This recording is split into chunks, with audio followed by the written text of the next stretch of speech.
Assalamu alaikum wa rahmatullah. Peace be upon you all, and welcome to a new live stream. And today we are going to have a new installment of our Quranic Marvels series. Today we are going to look at how the Quran addresses cosmology, which is one of the marvels of the Quran, actually. And without further ado, let's go into it. I'll try to keep it within 30 minutes, and we can also have some interactive questions and answers at the end.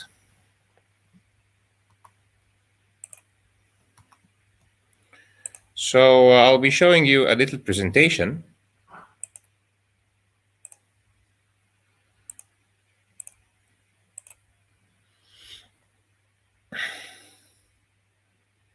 So here we go. Yeah. So we will be looking today at how the Quran explains the origin of the cosmos and the expansion of the cosmos and the star formation right from the Quran. And in my opinion, this can be one of the more compelling evidence about the authenticity of the Quran, or the Quran being revealed by Allah subhanahu wa ta'ala.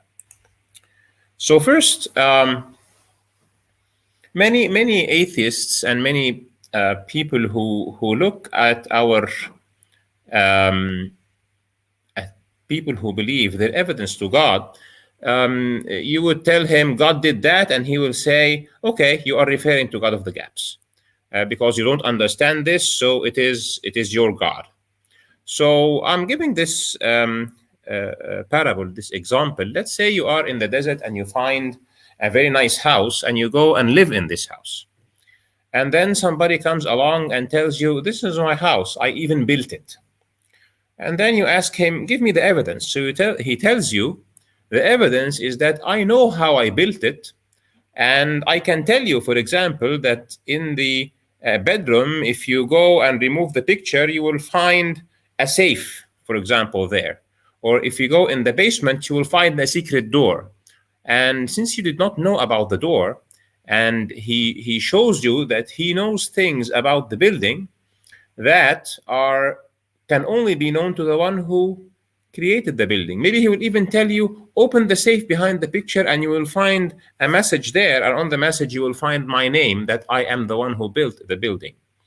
So if God in the Quran gives such evidence about his fingerprint, about how he created the universe, it gives more than one value, more than one benefit in the same time. Number one, it shows that obviously God exists because he is explaining how he has created the universe. And number two, it obviously shows that the Quran is from that one God who has created the universe, because in that document that we claim, for example, as Muslims, that it is a book from Allah, Allah is putting there things about the cosmos that he says that he created it, that only the creator knows. And obviously, to complement those two, we need to consider that those things need to be not known to people or to humanity, or at least to the environment where the message of the Quran was revealed, to Prophet Muhammad and his people. And not also known to other people that he has interacted with. So let's see how that would apply to the matter of cosmology. So first, let's be sure of this. The Quran says this, says, سنريهم آياتنا في الآفاق وفي أنفسهم حتى يتبين لهم أنه الحق أولم يكفي بربك أنه على كل شيء شهيد. We will soon, because the scene means in the future, in the not so far future, we will soon show them our signs. في الآفاق, in the horizons, and within themselves, until it will become clear to them that it is the truth. It is not sufficient that your Lord is witness over all things. Pardon the English translation. I picked those translations from the internet, but when I am saying, I would put the words that I see are better translations. So our science fil afaq is rather in the horizon. So at the end of our knowledge, to the final frontier of our knowledge, and within ourselves, وفي أنفسهم, within ourselves, not necessarily our souls. So God is pointing us to two places. One of them is in the horizons. And obviously, when you look at the telescope, in the old days, you look at the telescope, you see the horizon. But today, we look at the telescope, we see the final frontiers. We see very far places in the universe. So it is as if God, Allah subhanahu wa ta'ala, is telling us, I will show you in these two places, in the final frontier of space and the very sophisticated biology and molecular biology, for example. When you look there, you will find evidence for me. So let's see how this applies. So this guy here, Edwin Hubble, is a person who looked into the telescope and looked far away into the telescope. So this ayah was revealed to us as Muslims. We should have looked into this telescope. Our ancestors did it in the golden age of Islam. They took that message seriously, and research and development in the Islamic world was an everyday matter.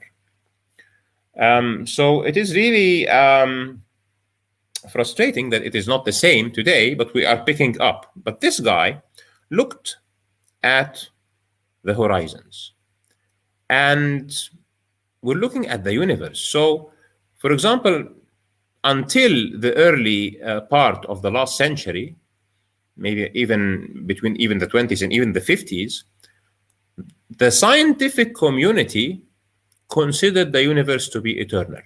Obviously, atheism would like to think of the universe as eternal.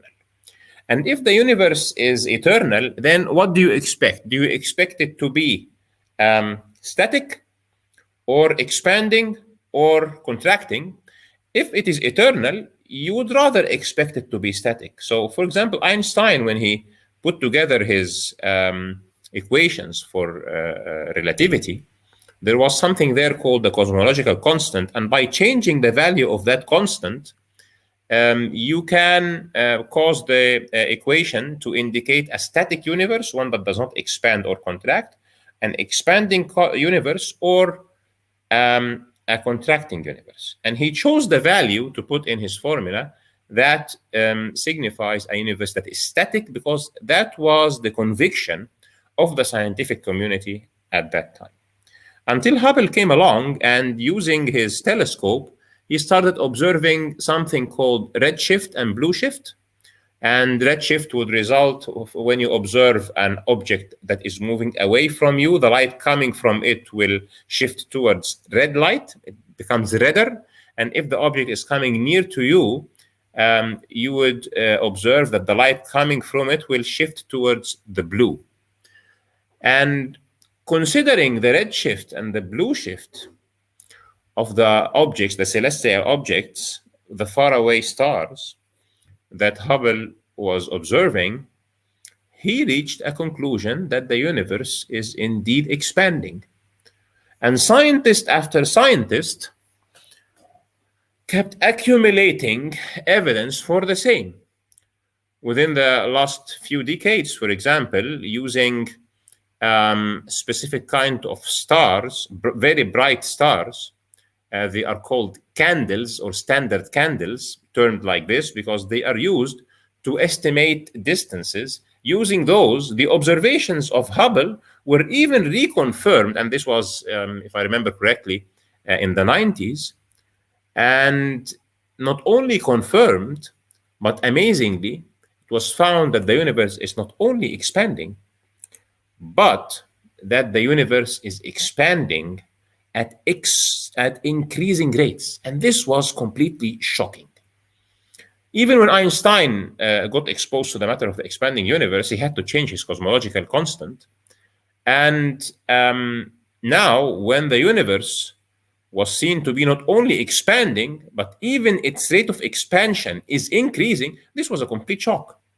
Because even when it was noticed that the universe was expanding, then if something is expanding, and then later research showed that it's not only expanding now, it has been expanding for all of its history. If it's coming from an expansion and you roll it back, then it must have started from somewhere.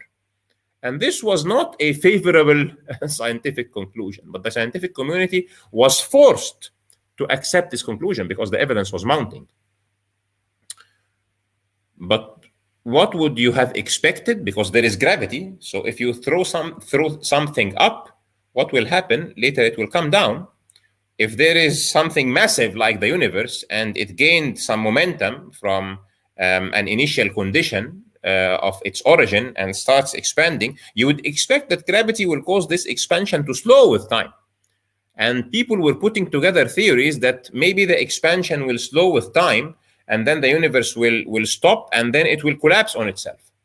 But when it was found that the universe was not only expanding, but increasing in its expansion rate, this was a complete shock. And there was no explanation. So they said that there is something in the universe that we do not see that is called dark energy that is pushing the universe to expand further and further.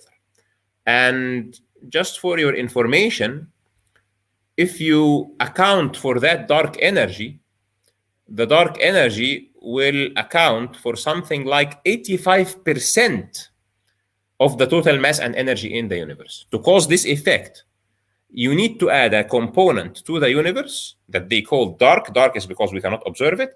Dark energy that corresponds, if you take all the matter in the universe that we observe and all the energy in the universe that we observe, it will correspond to only like 4 or 5% of everything. And dark energy alone will have to be like 85%. And the rest is something else called dark matter. So almost 95 or 96% of the universe is between dark energy, which does this, and dark matter, which is due to another effect. And the rest, only few percentages, is all what we observe, like 4% only. So completely amazing. So how does this relate to the Quran? So the first thing is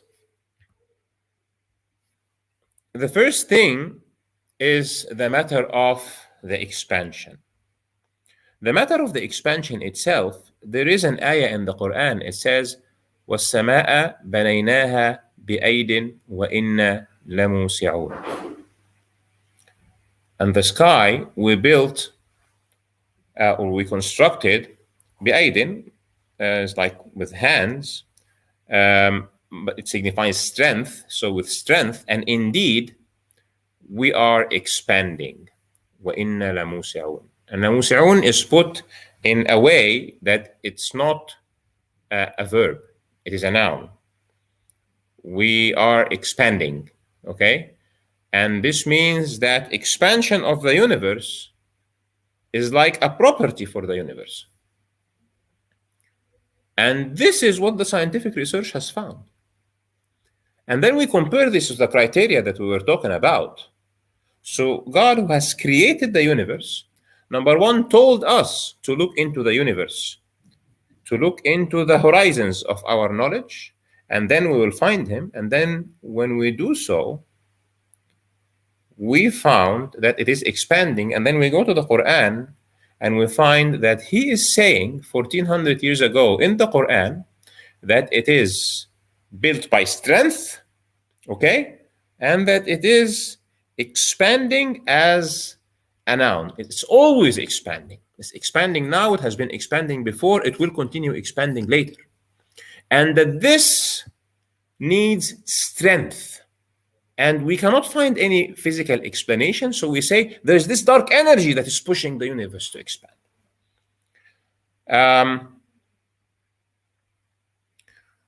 And because this matter that the universe is expanding was completely unknown, definitely at the time of the Prophet Muhammad, And even at the time, just until this past century, people thought, even in hermeneutics, people who were explaining the Quran after the passing away of the Prophet Muhammad, they started explaining, what does he mean, inna la musi'un? So they said, okay, he means that it is wide. So expanding, it means that it's expansive, that it is wide. And this is another evidence that this matter was completely, did not even cross the minds of the people at that time. And Allah says, we will show them. And so it's something in the future that we will see in the horizons and in ourselves. Is this something that is going to be known in the future? So his prediction that looking in the horizons in the future will lead us to him, and his assertion that that the sky, what is above us, is built bi'aidin, with force, and that it is continuously expanding, all was confirmed.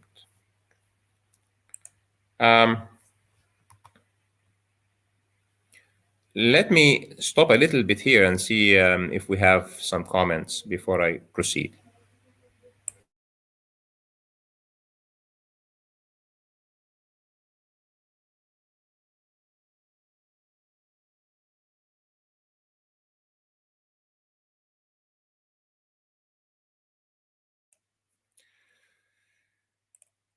All right. We have Assalamu alaikum wa rahmatullahi wa barakatuh, brother from Da'wat Islam. Wa alaikum assalam wa rahmatullahi wa barakatuh. We also have alaikum assalam. We also have Dot saying salam, my friends. So, okay. So let's continue. So, yeah, the next thing we look into is something that is expanding, that has always been expanding, needs to have started from somewhere. And this is what the scientists have done. They have rolled back the equations according to the expansion rates that were observed by observing the celestial objects and their speeds and the redshift, etc., etc. And they reached a conclusion that everything in the universe that we see today, matter, energy, what they call dark energy, what they call dark matter, must have started from an initial state that is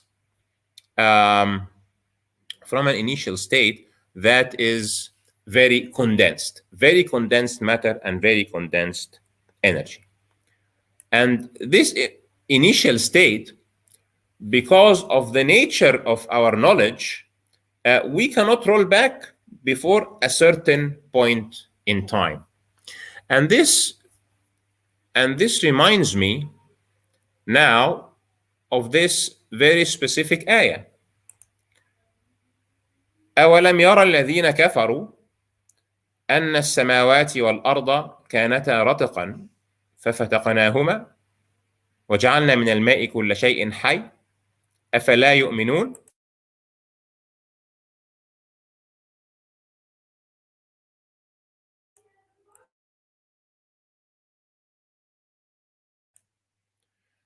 So there are a few observations that we need to make here. Number says, he says, أولم يرى الذين كفروا أن السماوات والأرض كانتا رتقا. Do not those who disbelieve see that the heavens and the earth were ratqan, is collapsed together, okay? ففتقناهما, so we set them apart. And ففتقناهما is a verb that means that he took them apart by force. There is like breaking them up forcefully, suddenly. Fatq is like tearing something apart from something else. So it is signifying that the event that took the universe from a very collapsed state, ratq, is fatq. The event that took them is fatq. It's something where an extreme force was applied to break the universe up from its original collapsed state. وَجَعَلْنَا مِنَ الْمَاءِ كُلَّ شَيْءٍ حَيٍّ, and we made from water everything that is living. أَفَلَا يُؤْمِنُونَ, will they not believe? So Number says, it says, أَوَلَمْ يَرَ الَّذِينَ كَفَرُوا. So is this like a prediction that those who are going actually to eventually find and have to submit and concede that the universe had a beginning are disbelievers? So yeah, indeed, they were disbelieving that this was the case. And indeed, many of them were atheists. And yet, they have seen it with, he's using, they have not seen. And this is something, as we go on and on, seeing the cosmos through our telescopes and through our instruments and through our sensors, we see that this is an event that happened in the beginning, that number one, the whole matter and energy of the universe came from a ratq, from a very condensed initial state, and that there was ratq, there was something like an explosion that happened. And this is why they call it the Big Bang.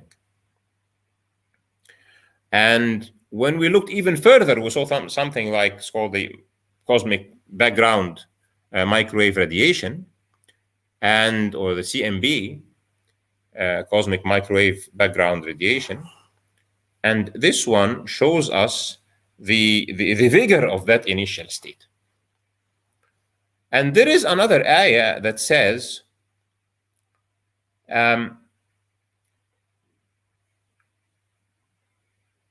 ما أشهدتهم خلق السماوات والأرض ولا خلق أنفسهم وما كنت متخذ المضلين عضدا. I have not shown them the creation of the heavens and the earth or the creation of themselves, and I would have not taken the deceivers as aids.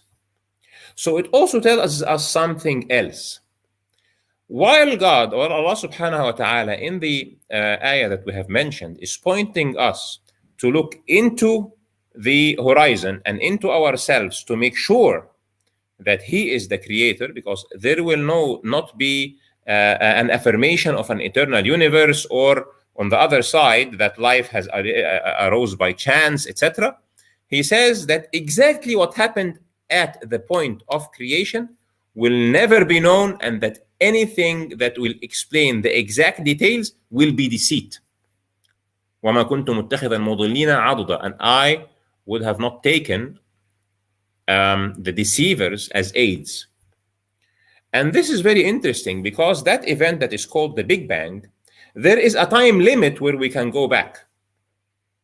It's a very small amount of time, but we cannot go, compared to the age of the universe, but we cannot go back before that time, because the physics that we understand will break down before that time. And before that time, where we can observe in the cosmic microwave background radiation the effects of what happened after that time, you will find the theories that are the funny theories. Inflation, quantum fluctuations, blah, blah, blah. So this ayah says, now it says here, أَوَلَمْ يَرَ الَّذِينَ كَفَرُوا, that the disbelievers will see the matter of ratq and fatq, but then he warns us in Surah Al-Kahf that do not be deceived by what the deceivers will tell you. They did not see it, and obviously he is making a promise that there will never be certainty. And why? Because we are here, my friends and my brethren, to believe. There has to be an aspect of faith. He will show you very clear evidence, but he will always leave a little margin for the deceivers, so that those who would like to follow their desires will listen to the deceivers. They will say, okay, it was a universe that came from nothing, from quantum fluctuations and all the rest of the nonsense. And inflation brought things out of nothing after the quantum fluctuations created this, and the universe is zero, and then some was negative and some was positive. But the total summation is zero, and inflation brought things into existence, all this nonsense. So there is this small margin. We will look into ourselves and we will see the extreme sophistication of life, but there will be people who will say, no, abiogenesis created life by chance, regardless that it is completely impossible. So all the predictions of the Quran are made in a magnificent way, to the extent this is completely impossible that the Quran has been revealed by anyone but Allah subhanahu wa ta'ala, who created the universe, who is giving us the information of the ratq and the fatq, who is telling us that the sky is built by strength, and that it is expanding. It is indeed expanding as a property attached to it. There is no other way for this to be the case, and that it is documented in the Quran this way. And nobody at the time of the Prophet Muhammad, and even until just 1 century back, had any idea that this might be the case. There is no way other than that the Quran is revealed by Allah subhanahu wa ta'ala to Prophet Muhammad.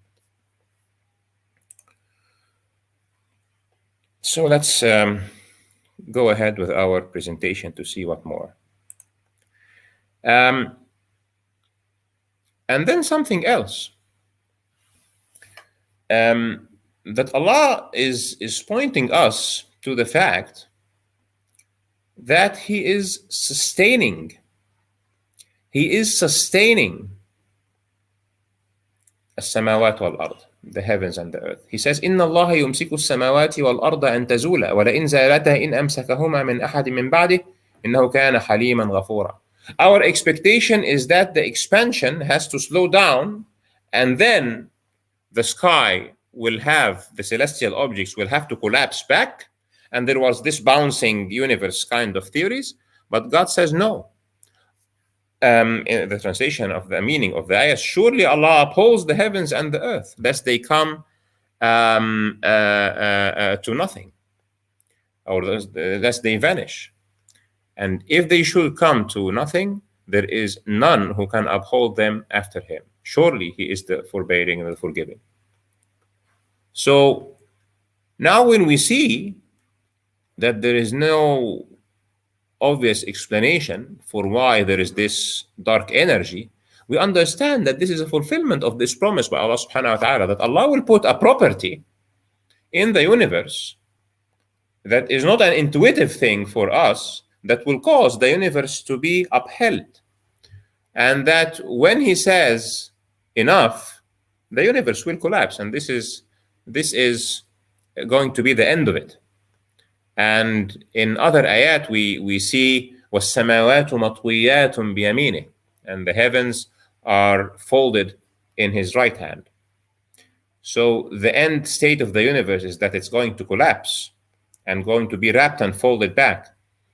But this will not happen due to a physical property of the universe, because the universe is built بِأَيْدٍ, with strength, and وَإِنَّا لَمُوسِعُونَ, and we are expanding, and it is a property of it to be expanding. And in this ayah He says only Him can cause it to collapse, and when He does that, nobody will be able to stop that. And then He explains in the other ayah the picture or the scene where everything is folded. Obviously, of course, in hand is not a physical hand. It's a metaphor for us to understand what He means. So this is about the shape of the universe, the expansion of the universe, the origin of the universe, and the predictions of the Quran of everything that we have known against our expectation, against the preference of a naturalistic and a materialistic and an atheist scientific community that did not want any of those results to occur, but against their expectation, the predictions and the signs put in the Quran were shown to be the truth. I will stop a little here if there are questions, and if not, maybe we can go. So, so Darth James says, so is the same as the big crunch. Yeah, so what those ayat we have gone through says that a big crunch is not possible by a physical property or a physical law of the universe. And nobody's talking about the big crunch now. So this last ayah says that إن الله يمسك السماوات والأرض أن تزولا. God is upholding the heavens and the earth, lest they go to naught or go to nothing or vanish. So on their, according to the laws that God has put in the universe, there is no big crunch. There is only the collapsing of the universe when Allah subhanahu wa ta'ala ordains the end of the universe for doomsday. And this is the reason that all the very modern theories, they have to end this universe by, getting too expansive, expanded to the extent that it gets lost and then gets dissolved and destroyed by black holes and becomes only radiation, etc. For example, as a potential end for the universe. But nobody now is really seriously talking about a big crunch anymore. So this is the comments about the matter of the origins, the expansion, dark energy, and the sustenance of as-samawat wal-ard. Yes, Darth Zaim says heat death. Yes, so this is what they call heat death. You continue to expand and expand, and the stars will die, and then the black holes will engulf everything, and then the black holes themselves will evaporate by Hawking radiation, and then at the end there is heat death. This is if the universe continues for billions and trillions of years. But we know that this is not going to be the end, because doomsday is not trillions of years from now. So the predictions of the Quran in terms of the continuous expansion are completely consistent with the inevitabilities that we have observed from looking at the horizons, exactly as the Quran said. And the ones who have confirmed this are the ones who are disbelievers, exactly also as the Quran said. I want to make this shorter episodes, so I would prefer to end it now at 30 minutes. And there is more about this, about stars, and we can look into it, and Dukhan, etc.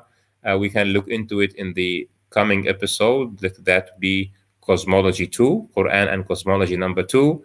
I hope the explanation that I have made was quite obvious. And if there are any more questions, we can continue for 5 or 6 more minutes to end at 40 minutes.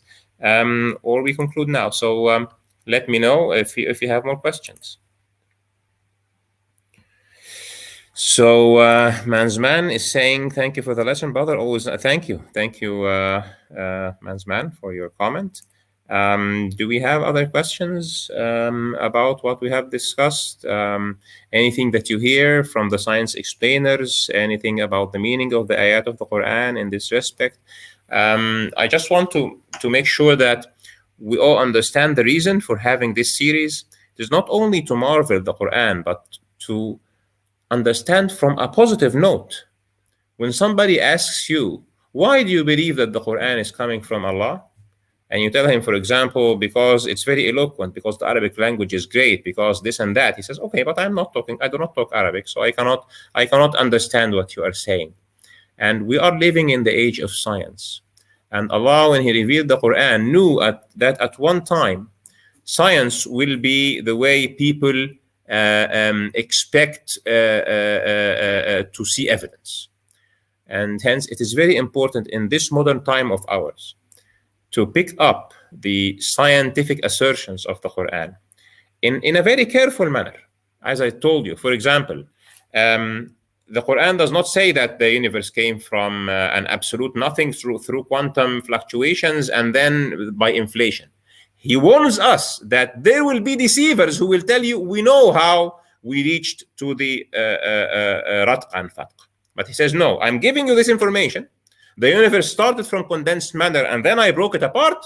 But what happened exactly prior to that, or how exactly this breaking apart was done, is what the deceivers will tell you they understand. And they will not understand, and I have not shown them. And when he gives us a command at a point to look into the horizons to understand, and then he says, I will not show the deceivers exactly what happened, then this is a prediction that there will not be an assertion at any point of time from scientific, empirical, direct observation evidence about exactly what happened at the creation moment. We will be able to confirm that there is a ratq, condensed matter and energy at the beginning of the universe, and then there was a fatq, a breaking up or a blowing up or an explosion that pushed those apart. But this is the end of our knowledge. we will be able to see that the universe is expanding as Allah subhanahu wa ta'ala has said. And this will confirm that the exact thing written in the Quran is the exact thing that we will observe at looking at the horizons.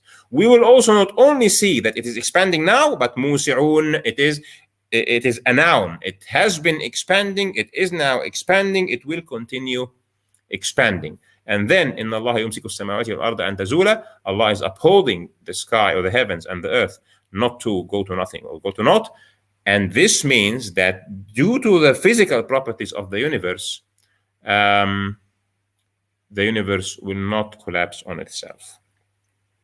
So Doth Zaim says, personally, I don't really like to use scientific facts to prove the Quran, since it was fact that the universe never had a beginning in the 1930s. Okay, this is a very important comment. I will give you a little correction here. It was never a fact that the universe had a beginning. Never had a beginning in the 1930s. It was a theory. So that's why you should not start looking into a comparison between what science says and what the Quran says unless something is a scientific fact. So there was a theory that the universe was static and did not have a beginning. This was a theory. But with measurement, with direct measurement, we knew that it is expanding, and then with measurement, we know that its expansion is increasing. This is now a measurement. It is a fact. And then you can, after you reach the level of something being a fact or almost a fact, to look into the Quran to see whether you can find a clear statement in the Quran about that matter. And it needs to be a clear statement, and its explanation is directly related to the text. And in this case, you are good. Can't really use a standard that keeps changing. Yes, that's why when you look at scientific theories that do not reach the level of a measurement or a direct observation, you should not. Its epistemic value is not as good enough to compare it to what the Quran says. The Quran will have a higher epistemic value. Now, because you have a theological fact, the Quran is a theological fact. Now, when you have a measurement or an observation that is as good as a fact, then you have two things that you can look at the fact of the universe, because Allah asked us to do this. Allah asked us to do this. سَنُرِيهِمْ آيَاتِنَا فِي الْآفَاقِ وَفِي أَنفُسِهِم.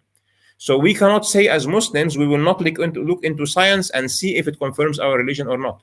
But he says, sanurihim. So when it is something that you can see, when it is an observation, when it is a measurement, when it is a fact, then go there and look at it and look in the Quran, and then it will show you that the Quran is the truth.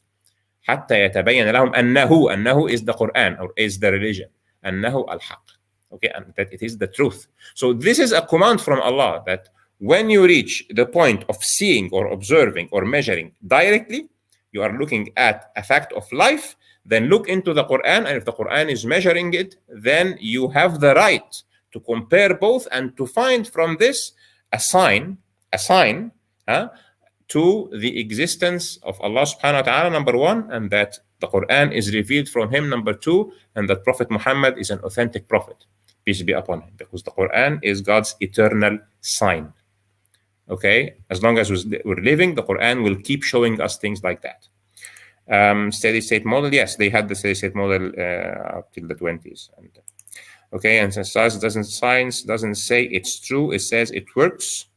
Does not have to be true. Yes, what works would be a theory. Okay, so Newton will have some observations, and then he will put a theory to explain the observations. Okay, the observations are steady. The observations will not change. If it's a proper observation, it is a fact.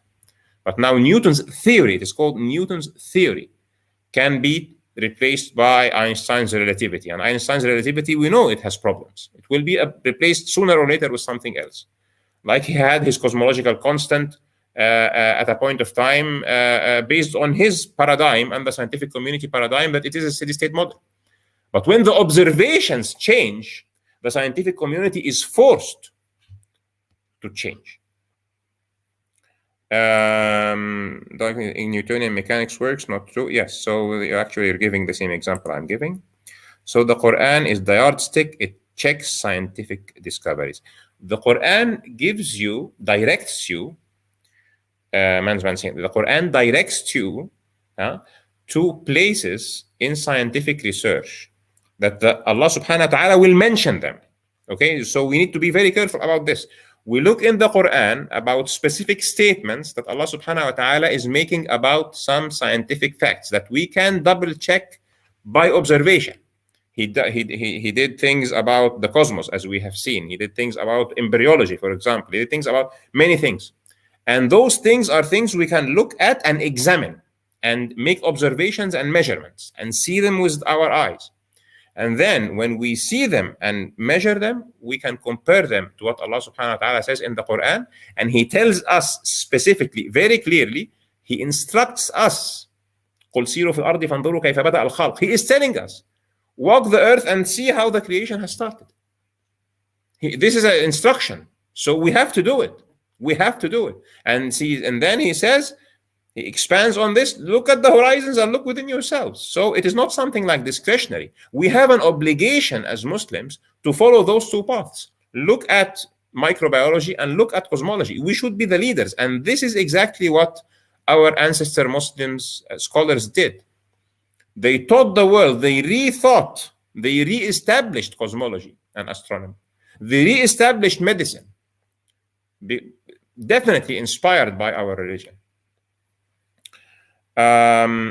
Okay, so don't think, yes, the Quran is, it's the yardstick, yes. Science is our attempt to find the truth. So the trick here is when we find scientific measurements and the Quran was telling us something about those kinds of measurements, we should go check the measurement with the Quran. Our conviction is that they will always agree, and this is part of the power of the Quran in science. And we will do something like that in sociology, we will find the same. When we do something like that in psychology, we will find the same.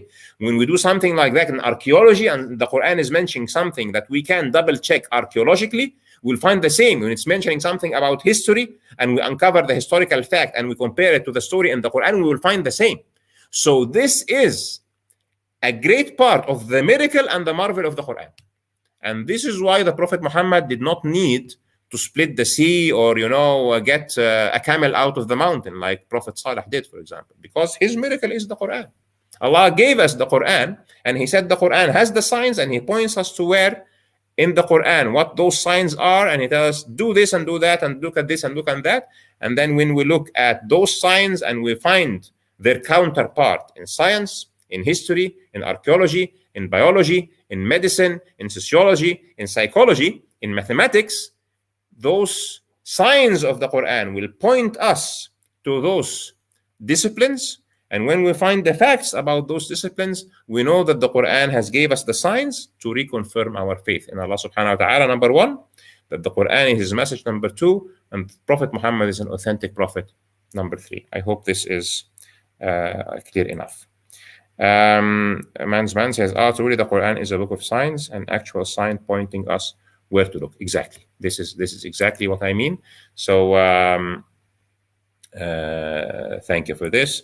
James says, a lot of my friends fall into the trap of empiricism. Sometimes I wished that our schools teach the philosophy of science first, since it will tell us the limits of science. I wish too, and I don't think this is a coincidence, because philosophy of science will reveal that science is not about reality. Science is about putting together, looking at the observations and the measurements and putting theories that provide predictions. So that's why the theories are not our concern. The facts and the measurements and what we can see where the Quran is pointing us is what we are interested in. So very good observation. So I hope you have enjoyed this episode of Quranic Marvels. This is our second episode. And I'll be doing another part. I'll try to do it before next Tuesday, because on Tuesday I have Dr. Basil to continue Quran and mathematics. I'll let's see. Suggest something. If you have liked the content, please make sure to make a like now and share it as much as you can, so we spread the message. There is a final comment. Suleen Q says, have you ever thought about the phrase in the Quran and what is between them? when it says the earth and the heavens and what is between them. We can also address that. I have some insights about that, but just to make this, for some people, when they look at the video and they see that it is beyond 1 hour, they get scared and they don't open it. So yeah, good session, brothers. Thank you, my brother.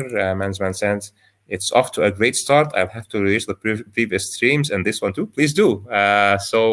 This is a series. This will be a long series. We will have at least one episode every week, inshallah, on Tuesday.